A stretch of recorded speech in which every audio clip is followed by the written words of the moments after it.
भारतीय reserve bank (RBI) ने 1 अप्रैल 2025 से गैर बैंकिंग वित्तीय कंपनियों को बैंक ऋण के लिए जोखिम भार बढ़ाने के अपने फैसले को उलट दिया है। इंडसइंड बैंक ने अपने पायनियर बैंकिंग कार्यक्रम के तहत ultra high net worth individuals (OHNI) और हाई नेटवर्थ इंडिविजुअल्स (HONY) को प्रीमियम अनुभव प्रदान करने की अपनी प्रतिबद्धता को मजबूत करते हुए professional golf tour of India (PGA) के साथ अपने आधिकारिक बैंकिंग पार्टनर के रूप में भागीदारी की है। भारतीय लघु उद्योग विकास बैंक (SIDBI) और टाटा कैपिटल लिमिटेड (TCL) ने MIMS के वित्त पोषण के लिए साझेदारी के लिए एक समझौता ज्ञापन पर हस्ताक्षर किए हैं। साउथ इंडियन बैंक (SIB) ने नए ग्राहकों के लिए डिजाइन किया गया एक digital personal loan platform SIB quick PL पेश किया है, जो व्यक्तिगत वित्त पोषण को तेज और अधिक सुलभ बनाता है, और SIB क्विक FD भी लॉन्च किया है, जो एक नया संस्करण है जो ग्राहकों को UPI के माध्यम से अन्य बैंक खातों से धन का उपयोग करके डिजिटल रूप से फिक्स्ड डिपॉजिट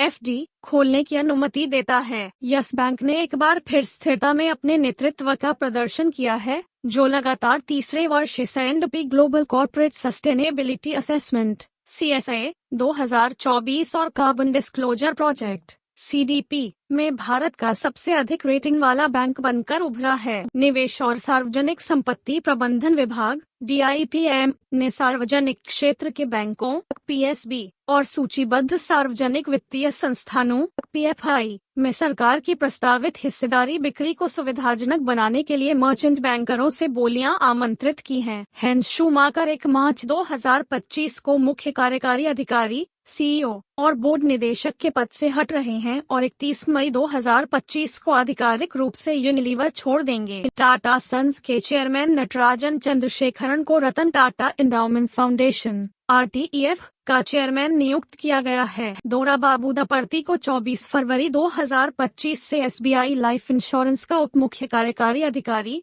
CEO नियुक्त किया गया है। फ्लिपकार्ट समर्थित सुब्रमणी ने भारतेक्स का अधिग्रहण किया है, जो एक बाय नाउ पे लेटर (BNPL) फिनटेक स्टार्टअप है। भारतीय प्रतिस्पर्धा आयोग (CCI) ने विलय को मंजूरी दे दी है। रक्षा मंत्रालय ने रक्षा सचिव राजेश कुमार सिंह के नेतृत्व में एक 5 सदस्यीय समिति गठित की है, जिसका उद्देश्य देरी के कारणों की पहचान करना तथा शीघ्रता से शामिल करने के उपाय सुझाना है। आदिवासी विपणन के लिए B2C से B2B में स्थानांतरित होने के एक रणनीतिक कदम में जनजातीय मामलों के मंत्रालय के तहत भारतीय जनजातीय सहकारी विपणन विकास संघ लिमिटेड (ट्राइफेड) ने निफ्ट, राष्ट्रीय फैशन प्रौद्योगिकी संस्थान और HPMC, हिमाचल प्रदेश बागवानी उत्पाद विपणन और प्रसंस्करण निगम लिमिटेड के साथ भागीदारी की है। भारत के शीर्ष क्यूइस्ट पंकज आडवाणी ने फाइनल में ईरान के आमिर सरकोश को हराकर 2025 एशियाई स्नूकर चैंपियनशिप पुरुष खिताब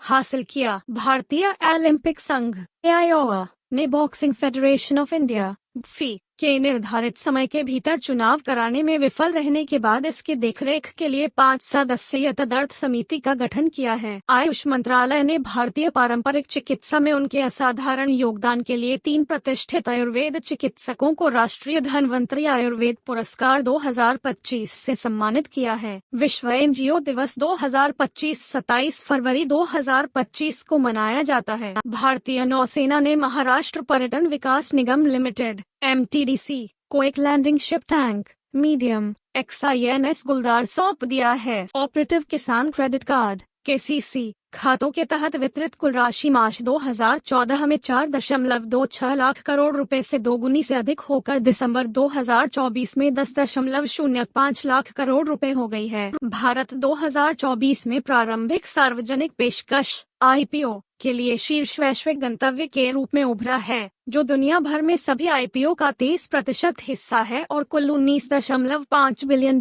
जुटा रहा है। प्रधानमंत्री नरेंद्र मोदी ने असम के गुवाहाटी में एडवांटेज असम 2.0 निवेश और इंफ्रास्ट्रक्चर शिखर सम्मेलन 2025 का उद्घाटन किया, जिसमें पूर्वोत्तर के आर्थिक परिवर्तन और भारत की विकास कहानी में इसकी भूमिका पर प्रकाश डाला गया।